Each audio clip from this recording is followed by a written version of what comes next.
প্রথমত বাইতুল্লাহ নির্মাণ করেছেন আল্লাহ রাব্বুল আলামিনের নির্দেশে স্বয়ং ফেরেশতাগণ। আল্লাহ রাব্বুল আলামিনের নির্দেশে কারা নির্মাণ করেছেন?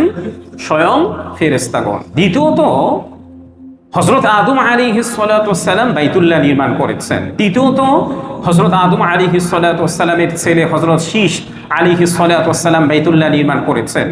4 নম্বরে হযরত ইব্রাহিম এবং হযরত ইসমাঈল আলাইহিস সালাতু ওয়াস সালাম বাইতুল্লাহ নির্মাণ করেছেন। 5 নম্বরে আমালিকা সম্প্রদায় বাইতুল্লাহ নির্মাণ করেছেন। 6 নম্বরে জুরহুম সম্প্রদায় বাইতুল্লাহ নির্মাণ করেছেন। 7 নম্বরে কুসাই বিন কিলাব নামে একজন ব্যক্তি বাইতুল্লাহ নির্মাণ করেছেন। 8 নম্বরে মুজার সম্প্রদায় বাইতুল্লাহ নির্মাণ করেছেন। 9 নম্বরে এসে নবীজি সাল্লাল্লাহু আলাইহি ওয়াসাল্লামের বয়স যখন 35 বছর ছিল, ওই সময় প্রচণ্ড ঝড় এবং জলোচ্ছ্বাসের কারণে বাইতুল্লাহটা পুরাপুরি ভেঙে গিয়েছিল।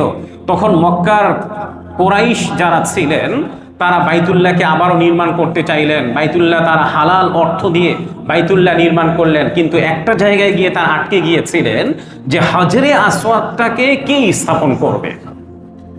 তখন প্রিয় নবীজি সাল্লাল্লাহু আলাইহি ওয়াসাল্লাম এমন একটা চমৎকার সলিউশন দিয়েছিলেন যে এই সমাধানে প্রত্যেকটা কুরাইশ গোত্রের ব্যক্তিত্বরা মুগ্ধ হয়ে গিয়েছিলেন।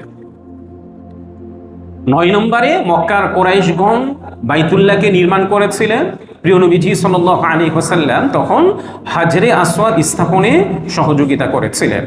10 নম্বরে 64 হিজরিতে আব্দুল্লাহ ইবনে জুবাইর রাদিয়াল্লাহু তাআলা আনহুম তিনি হাজরে বাইতুল্লাহ নির্মাণ করেছিলেন। তিনি 74 হিজরিতে এসে অন্যতম একজন ফ্যাসিস্ট কুখ্যাত হাজ্জাজ বিন ইউসুফ, সে তো হযরত আব্দুল্লাহ ইবনে জুবাইর রাদিয়াল্লাহু তাআলা আনহুমকে ঘৃণার দৃষ্টিতে দেখতেন। এই জন্য তিনি চাইলেন আব্দুল্লাহ ইবনে জুবাইরের নির্মিত বাইতুল্লাহ থাকবে আর আমি এর আশপাশ দিয়ে তাওয়াফ করব, এটা কখনোই হতে পারে না।